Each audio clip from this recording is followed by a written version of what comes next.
Okay, so today we are diving into a case that is shaken the UK. The murders of 3 young girls and attempted murders of 10 others. Right. All at the hands of Axel Rudakubana, who unbelievably is only 18 years old. It's shocking, isn't it? It really is. It's a lot to process. So let's try to understand this. These murders, as you probably know, happened last July at a dance event, a place where kids should be, carefree and safe. Right, exactly. And what really gets me is just the level of premeditation involved. Oh, yeah. Prosecutors are calling this a meticulously planned rampage fueled by this, disturbing fascination with death and violence. Yeah, it almost seems impossible that someone so young could be capable of something like that. It does. But, and then to make matters even worse, the attacks sparked those riots. Oh, yeah, I remember that. Remember, fueled by those false rumors that Rudakubana was an asylum seeker? Right.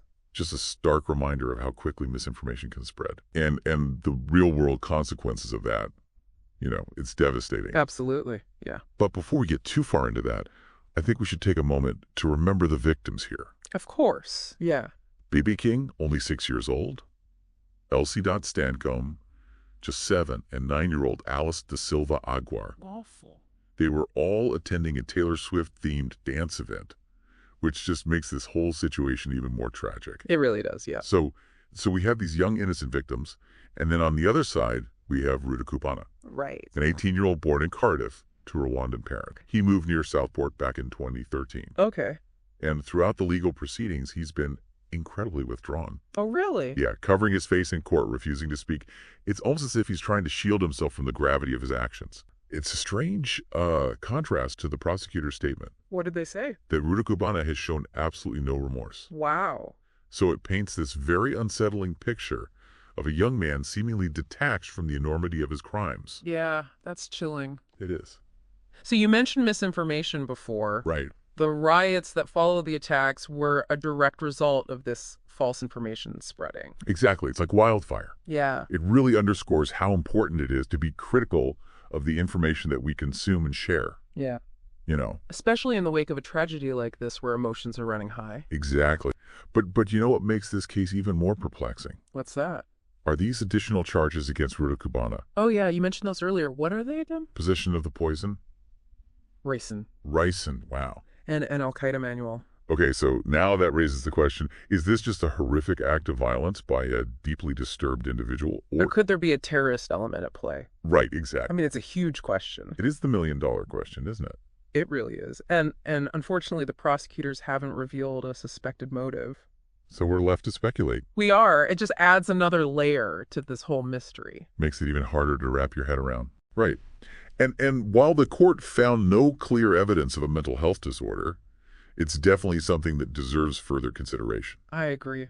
Was there something deeper going on beneath the surface? Right. Were there any undetected signs? Yeah. Missed opportunities for intervention. Possibly. It's hard to know. These are the kinds of questions that linger long after the headlines fade. They do. It makes you confront the complexities of human behavior, and the limits of our understanding. Absolutely. Yeah. So where do we go from here? Well, I guess that's the question, isn't it? It is Rudakubana's now facing a life sentence, which seems like the only fitting punishment for such horrific crimes. Yeah, it's hard to imagine any other outcome.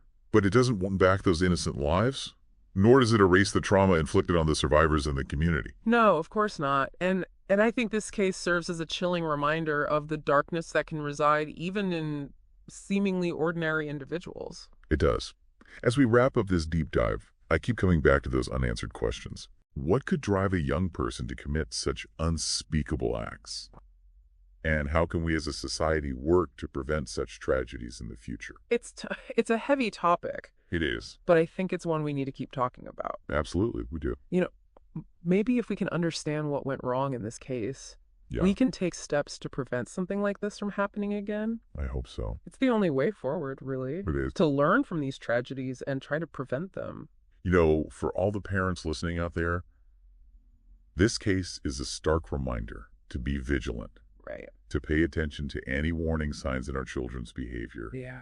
And to have those tough conversations about mental health and violence. Open communication is so important. It is. We need to create a culture where young people feel comfortable coming forward with their struggles, Yes, I couldn't agree more. because early intervention can make all the difference. It can save lives. Exactly. So if you or someone you know is struggling, please reach out for help. There are resources available, and you don't have to go through this alone. That's so important to remember. It is. And on that note, I think we'll wrap up this deep dive. Okay. It's been a tough one, but I think it's important we have this conversation. I agree. It's a conversation that needs to happen. It does.